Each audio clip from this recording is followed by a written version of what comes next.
Good evening and welcome to the CYC News for the 17th of March 2019 and the 8th of Burramhart 17:35 am. I'm David Nada. In today's headlines, mass shootings at mosques in Christchurch, New Zealand leaves dozens dead. Bomb cyclone continues to bring blizzards, flooding and hurricane-force winds to central US. Former British paratrooper to be charged over Bloody Sunday murders. The memo to China behind Singapore's US F-35 jet plan. Canada grounds Boeing Max planes. Churches support global ecumenical Thursdays in Black campaign against violence towards women. Deaths from dementia have more than doubled in the US. Liverpool sees off Bayern Munich to make history in Europe.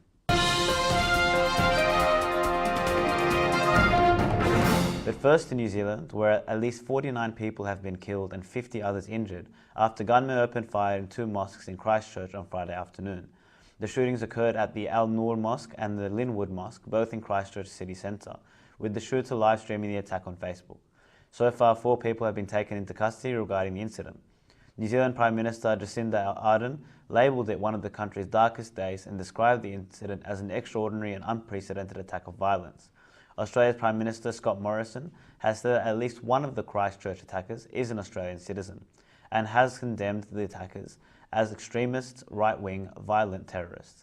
The Bangladesh cricket team was just arriving at one of the 2 targeted mosques as the attack began, but all members of the side escaped unharmed. As a result of being caught up in the attack, the 3rd test match they were due to play against New Zealand in the coming week has been cancelled. According to government statistics, just 1% of New Zealand's population of amongst almost 5 million are Muslim. To the United States now, where a weather event known as a bomb cyclone is dumping snow and heavy rain on the central United States, stranding travellers and leaving tens of thousands without electricity. The storm's center was over the states of Iowa and Nebraska early on Thursday. While it did its worst damage in the plains, it will continue delivering dangerous weather conditions to 105 million people who are under some sort of watch, warning or advisory as it moves east. A bomb cyclone occurs when there is a rapid pressure drop with a decrease of at least 24 millibars, a measure of atmospheric pressure, over 24 hours. This storm dropped 33 millibars from Tuesday into Wednesday. The storm brings with it all manner of nastiness. A tornado just missed the National Weather Service office in Kentucky on Thursday. Colorado is seeing blizzard conditions while Iowa and Illinois are experiencing flooding, especially in areas along the Mississippi River. Nebraska has been hit hard by flooding while 3 rivers have topped their banks in Missouri. Winds of more than 161 kilometers per hour have slammed into St. Augustine Pass, New Mexico and Pine Springs, Texas. Residents of Colorado, Texas, New Mexico and Oklahoma can expect winds of between 48 and 80 kilometers per hour, with gusts in some areas reaching 105 kilometers per hour. To Northern Ireland now, where a former British soldier will stand trial for firing on civil rights protesters in the country, an event which came to be known as Bloody Sunday. Prosecutors say 16 other former paratroopers and 2 former members of the official IRA will face no action. The Army veteran known as Soldier F has been charged with the murder of demonstrators, James Ray and William McKinney, and the attempted murders of 4 other men. Bloody Sunday was one of the darkest episodes in Northern Ireland's troubles. On the 30th of January 1972, troops fired on unarmed protesters in a civil rights march in London, killing 13 people and wounding 15. 1 injured man died 4 months later. The families of the victims have campaigned for decades for the former soldiers to face justice. Relatives were visibly upset following the announcement of the decision. John Kelly, whose brother Michael was killed on Bloody Sunday at the age of 17, said that the verdict was a terrible disappointment. Not all those responsible are to face trial, but he was glad Soldier F will be prosecuted. It is legally possible for the families to challenge the decision not to prosecute other former soldiers. They are at the cutting edge of America's elite stealth jet technology, capable of seamlessly connecting pilots for coordinated missions. And now Singapore wants to become one of the 4th countries to enmesh US F-45 warplanes above and around the South China Sea, a move likely to be greeted with apprehension in Beijing. In a speech before Parliament last week, Singaporean Defence Minister Ng Eng Hen announced a plan to buy up to 12 F-35 warplanes from the US. If the deal goes through, Singapore will become the 4th American ally in the Pacific to own them. The purchase would require US congressional approval, but NG said that both the Trump administration and the Pentagon favoured the deal. An illustration shown to legislators during the Defence Minister's presentation indicated the next-gen Singapore Armed Forces will be more lethal in all domains. It showed dozens of pieces of military hardware Singapore plans to have in its arsenal by 2030 as it ramps up its defence capabilities. The US stealth fighters are the crown jewel on the list. The Pentagon touts the F-35 with the world's most advanced avionics, engineering and weaponry as the most affordable, lethal, supportable and survivable aircraft ever to be used.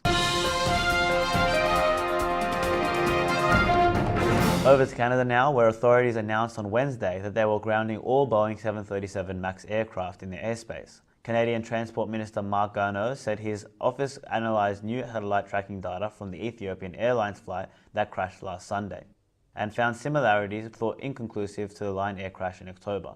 The United States Federal Aviation Administration said its review shows no systemic performance issues and provides no basis to order grounding the aircraft.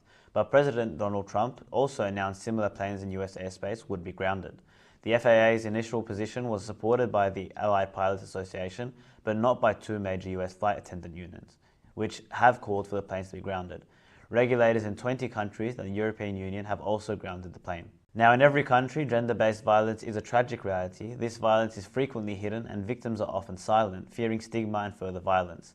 Thursdays in Black is a campaign of resistance and resilience introduced by the World Council of Churches through its Decade of Churches in Solidarity with Women initiative from 1988 to 1998.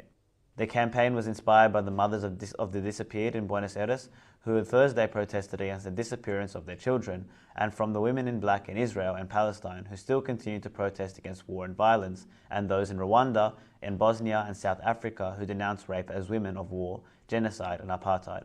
The National Council of Churches in Australia, NCCA, is a proud promoter of the Global Ecumenical Thursdays in Black campaign, and Coptic priests in Australia are showing their support globally. More than 8 out of 10 girls experience street harassment before they are 17, and women and girls represent 70% of human trafficking victims. This simple yet profound campaign urges people to wear black on Thursdays, or wear a pin to declare you are part of the global movement, resisting attitudes and practices that permit rape and violence. To health news, and not only does dementia affect a person's memory and quality of life, but it can be fatal.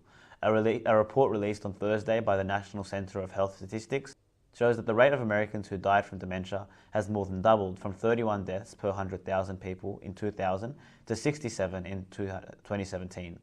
The term dementia includes stages that impair memory and result in decline in cognitive function.